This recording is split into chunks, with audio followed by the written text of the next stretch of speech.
कपड़े धोने वाली बहू। शादी के पहले से ही विभा को कपड़े धोने का बड़ा शौक था। कभी नल के नीचे तो कभी तालाब के पास। अरे मेरी नीली वाली लुंगी नहीं दिख रही है। विभा की अम्मा, कहाँ रखी है लुंगी? अरे वो तो विभा ने परसों ही धोकर रखी थी आपकी अलमारी में, देखो वहीं होगी। वो ना मैंने आज धो दी, मुझे लगा कि गंदी हो गई होगी। अरे कैसे गंदी हो गई थी, उसे तो मैंने पहना भी नहीं। हे भगवान, इस लड़की के कपड़े धोने की आदत से परेशान हो गया हूँ मैं। जितना तो घर में राशन नहीं आता, उससे कहीं ज्यादा डिटर्जेंट पाउडर का खर्चा है। इसकी शादी करवा दो, शादी जाए अपने घर में ही करे काम, फिर चाहे घर के कपड़े धोने हो या पूरे गांव के।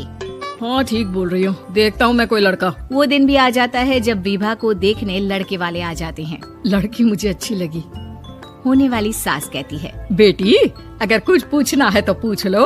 वैसे तो हमारी लड़की बहुत ही शर्मीली है, जो बोल दो वो मान लेती है, इसे क्या पूछना होगा। अरे कैसी बात कर रही हो माँ, मुझे इन लोगों के घर रहना है, सवाल तो कई है।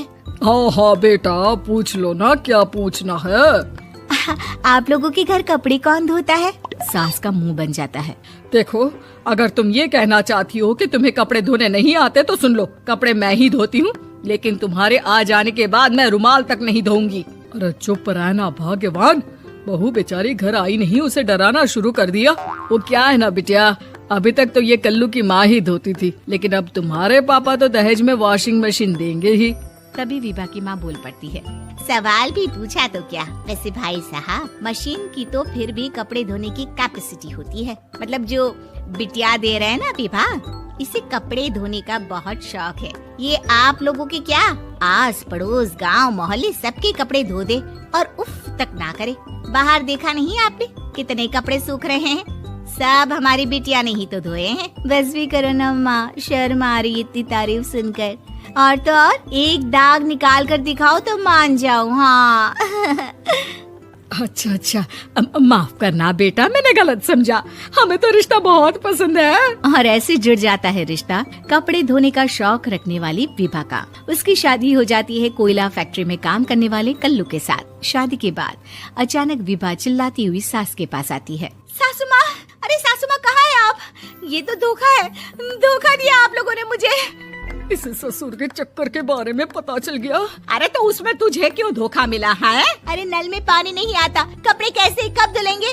अच्छा, तू पानी नहीं आ रहा उसकी बात कर रही है। तो आपने क्या सोचा? कुछ नहीं। अच्छा, तेरी माँ ने कहा था कि कपड़े धोने का शौक है तुझे, याद आया मुझे। शौक बोलकर कपड़े धोने वाले मेरे जुनून को कम ना आके सासू माँ, कपड़ा धोना मेरा गुरूर है। तभी पति भी वहाँ आ जाता है। अभी मैंने इसे सनी देओल की फिल्म दिखाई है, उसी के डायलॉग मार रही है माँ। अच्छा सुन, साफ साफ बता रही हूँ, पानी सुबह 4 से 6 और शाम को 10 से 12 आता है, समझी?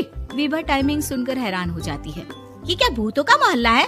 सुबह 4 बजे उठकर कौन कपड़े धोता है? 4 बजे टंकी में पानी जाता है, फिर सारा दिन धोना ना, किसने मना किया?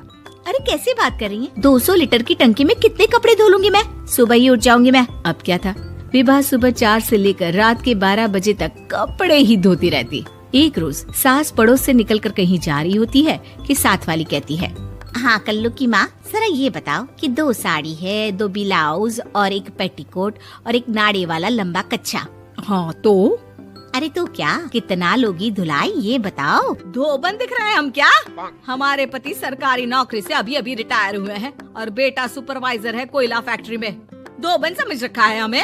हाय रे कल्लू की अम्मा, माफ कर दो, वो तो मोहल्ले में यही सब बता रहे थे कि तुमने बहू को कपड़ा धुलवाने के काम में लगा दिया है। सास को पड़ोसन की बात सुनकर गुस्सा आ जाता है। वो घर पहुंचती है जहां घर के बाहर ही इतने सारे कपड़े सूख रहे होते हैं जितने कि किसी धोबन के घर पर। अरे ओ कल्लू की दुल्हन, बाहर निकल। माँ जी यहीं आ जाओ, बाथरूम में चादर धो रहे हैं हम। अरे अभी हम धोते हैं, तुमको बाहर निकलो। ये आस पड़ोस वाले बोल रहे हैं कि हम बहू से कपड़े धुलवा कर उसे कपड़ा धोने वाली बना दिए हैं। अरे छोड़ो ना माँ जी, किन लोगों की बातों में आती हो? आस पास के लोगों का तो काम ही होता है कि वो किसी तरह सास बहू को लड़ा दे। बहू सारे घर के कपड़े धोती है, ये क्या कम है? बोलिए। सास को भी लग जाता है कि वो बहू का ये सनकीपन नहीं छुड़वा सकती, इससे अच्छा है कि खुद ही चुप हो जाए। एक रोज सास और बहू मंदिर जाते हैं, जहाँ सास की साड़ी वहाँ खड़ी भीख मांगने वाली से मिलती है। माँ जी क्या बात है, आपकी साड़ी उस भिखारन से कितनी मिल रही है ना? हाँ हाँ देखो तो, दोनों की साड़ी मिल रही है। क्या बात है कल्लू की अम्मा, तुम खुद को तो अफसर की बीवी बताती हो और ऐसी सिंपल सी प्लेन साड़ी पहनकर घूमती हो। सिंपल और प्लेन नहीं है ये साड़ी। तो क्या सोने के धागे से फूल बने हैं? कुछ भी सासू माँ, कुछ भी। हाँ बने थे इस साड़ी में सोने के धागे से फूल। मेरे पति लेकर आए थे मद्रास से स्पेशली मेरे लिए 10,000 की।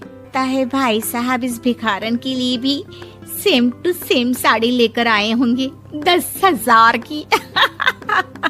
सास उस वक्त तो कुछ नहीं कहती, लेकिन बहू के साथ घर आती है और अलमारी से एल्बम निकाल कर लाती है। ये साड़ी देख रही है, ये वही साड़ी है जिसे मैंने अभी पहना था। इस साड़ी में ये जो चमकदार फूल दिख रहे हैं ना, ये सोने के धागों से काटे गए हैं।